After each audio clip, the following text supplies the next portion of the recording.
الحمدللہ وحدہ والصلاة والسلام علی من لا نبی بعدہ والصلاة والسلام علی سید الانبیاء والمرسلین اما بعد فاعوذ باللہ من الشیطان الرجیم بسم اللہ الرحمن الرحیم۔ تمام سامعین سامعات متوجہین متوجہات ملائکہ صالحین ارواح طیبات السلام علیکم ورحمۃ اللہ وبرکاتہ۔ ادارہ رشد و ہدایت کی جانب سے ایک سلسلہ بنام عقیدہ ختم نبوت کی رشد و ہدایت لے کر حاضر ہیں، اور الحمدللہ تعالی ہمارا یہ سلسلہ بتدریج آگے بڑھ رہا ہے۔ پہلے دور کے اندر قرآنی آیات، پھر دوسرا دور احادیث نبویہ کا، پھر تیسرا دور اقوال صالحین کا چل رہا ہے، اور اقوال صالحین کے اندر اس بات کو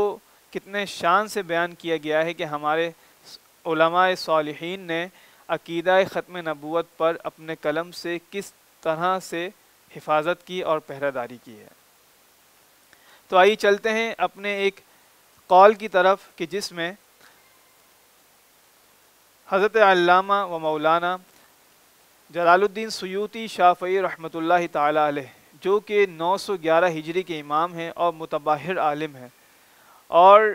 یہ اپنی تفسیر جلالین جلد اول صفحہ 556 پر ارشاد فرماتے ہیں کہ خاتم النبیین کا معنی صرف یہی ہے کہ حضور علیہ الصلاۃ والسلام کے بعد کوئی نیا نبی نہیں ہے اور نہ کوئی دوسرا نبی ہو سکتا ہے۔ اگر ایسا ہوتا تو حضور علیہ الصلاۃ والسلام کے صاحبزادوں میں کوئی نہ کوئی زندہ ضرور رہتا، کیونکہ جس طریقے سے پچھلے انبیاء اکرام علیہم السلام کے صاحبزادگان جب ان کا انتقال ہو جاتا، وصال ہو جاتا، تو آپ کے جو پچھلے انبیاء اکرام علیہم السلام ہوتے تھے ان کے صاحبزادوں کو نبوت ملا کرتی تھی۔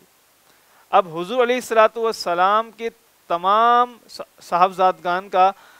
وصال فرما جانا اس بات کی دلیل ہے کہ حضور علیہ الصلاۃ والسلام کے بعد کوئی دوسرا نیا نبی نہیں ہے، اور حضور علیہ الصلاۃ والسلام پر ختم نبوت ہو چکی ہے۔ ناظرین اکرام، علامہ جلال الدین سیوطی اور شافعی رحمۃ اللہ تعالی علیہ کے اس قول سے یہ بالکل بات واضح ہو جاتی ہے کہ حضور علیہ الصلاۃ والسلام نے فرمایا لو عاش ابراہیم لکان صدیقا نبیہ، اگر ابراہیم بن محمد صلی اللہ علیہ وآلہ وسلم زندہ ہوتے تو ضرور وہ سچے نبی ہوتے۔ ناظرین اکرام، اس بات پر بھی غور کرنا چاہیے کہ حضور علیہ الصلاۃ والسلام کے کوئی صاحبزادے زندہ نہ رہے، کیونکہ اللہ تبارک و تعالیٰ کو حضور کے بعد کسی کو نبوت دینا منظور ہی نہ تھا۔ اسی طریقے سے 1034 ہجری کے مجدد شیخ المشائخ عالم ربانی متبحر عالم دین حضرت شیخ سید مجدد الفسانی رحمۃ اللہ تعالی علیہ فرماتے ہیں کہ یہ بات یاد رکھنی چاہیے کہ حضور علیہ الصلاۃ والسلام پر منصب نبوت کا دروازہ بند ہو چکا ہے، یعنی حضور کے بعد کسی کو نبوت ملنا کسی طریقے سے بھی ممکن نہ رہا، اور خود فرماتے ہیں کہ جس طریقے سے حضرت عمر فاروق رضی اللہ تعالی عنہ آپ کے اندر وہ تمام صفات و کمالات موجود تھے جو نبیوں میں ہوتے ہیں، ان صفات اور کمالات کے باوجود بھی حضرت عمر فاروق رضی اللہ تعالی عنہ کو منصب نبوت سے سرفراز نہیں فرمایا گیا، کیونکہ حضور علیہ الصلاۃ والسلام کے بعد کوئی دوسرا نبی ممکن ہی نہیں ہے۔ یہ بات بھی یاد رکھنی چاہیے کہ کسی امت کا ولی اس امت کے صحابی کے برابر ہو ہی نہیں سکتا، چہ جائے کہ کوئی امتی کسی نبی کے درجے تک پہنچ سکے۔ تو لہٰذا اس قول سے بھی یہ بات بالکل واضح اور ثابت ہو جاتی ہے کہ حضور علیہ الصلاۃ والسلام کے بعد کوئی نیا نبی نہیں ہے۔ یہ بات یاد رکھنی چاہیے کہ حضور علیہ الصلاۃ والسلام نے ارشاد فرمایا اگر میرے بعد کوئی نیا نبی ہوتا تو وہ ضرور عمر فاروق رضی اللہ تعالیٰ عنہ ہوتے۔ اگرچہ آپ کے اندر کمالات صفات بہت زیادہ تھیں، لیکن اللہ تبارک و تعالیٰ کو یہ بات منظور ہی نہیں ہے کہ میرے محبوب کے بعد کوئی دوسرا نبی ہو۔ ہم آئے یہاں تمہارے لیے، اٹھے بھی وہاں تمہارے لیے، چنین و چنا تمہارے لیے، مکین و مکان تمہارے لیے۔ دہن میں زباں تمہارے لیے، بدن میں ہے جہاں تمہارے لیے، ہم آئے یہاں تمہارے لیے، اٹھے بھی وہاں تمہارے لیے۔ کیا شان ہے حضور علیہ الصلوۃ والسلام کی ذات اور آپ کی صفات کی، کہ آپ کی ذات تو بہت دور کی بات ہے، آپ کی صفات تک بھی کوئی نہیں پہنچ سکتا۔ اسی طریقے سے 1137 ہجری کے امام حضرت علامہ اسماعیل حقی رحمۃ اللہ تعالی علیہ فرماتے ہیں کہ حضور علیہ الصلوۃ والسلام کے بعد کوئی دوسرا نبی نہیں ہو سکتا۔ وجہ کیا ہے؟ کیونکہ حضور علیہ الصلوۃ والسلام کو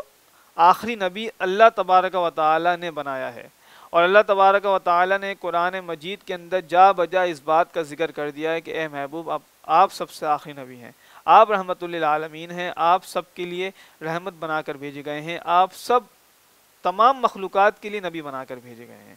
اور اسی طریقے سے حضور علیہ الصلوۃ والسلام نے اپنی زبان اقدس سے یہ بات واضح کر دی، بیان کر دی کہ میرے بعد کوئی نیا نبی نہیں ہوگا۔ جب اتنے واضح احکام اور اتنی واضح دلائل سے یہ بات بالکل واضح اور ثابت ہو جاتی ہے کہ حضور علیہ الصلوۃ والسلام کے بعد کوئی نیا نبی نہیں آئے گا، تو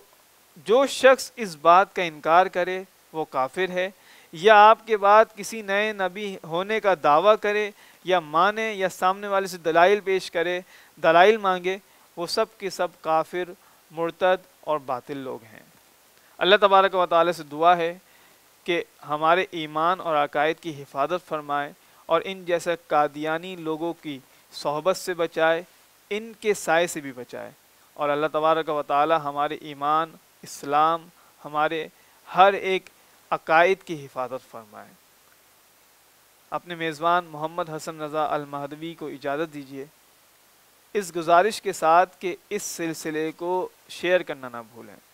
اس سلسلے کو آگے پہنچائیں، اس سلسلے کو زیادہ سے زیادہ شیئر کیجیے، لائکس کیجیے اور سبسکرائب کیجیے، تاکہ یہ سلسلہ دوسروں کی ہدایت کا سبب بنے۔ کیا معلوم کہ کسی گمراہ شخص کی ہدایت کے لیے یہ سلسلہ کافی ہو، یہ علماء کے اقوال، علماء کی تصانیف یہ کافی ہوں، حضور کی حدیث، اللہ کا فرمان کافی ہو۔ بس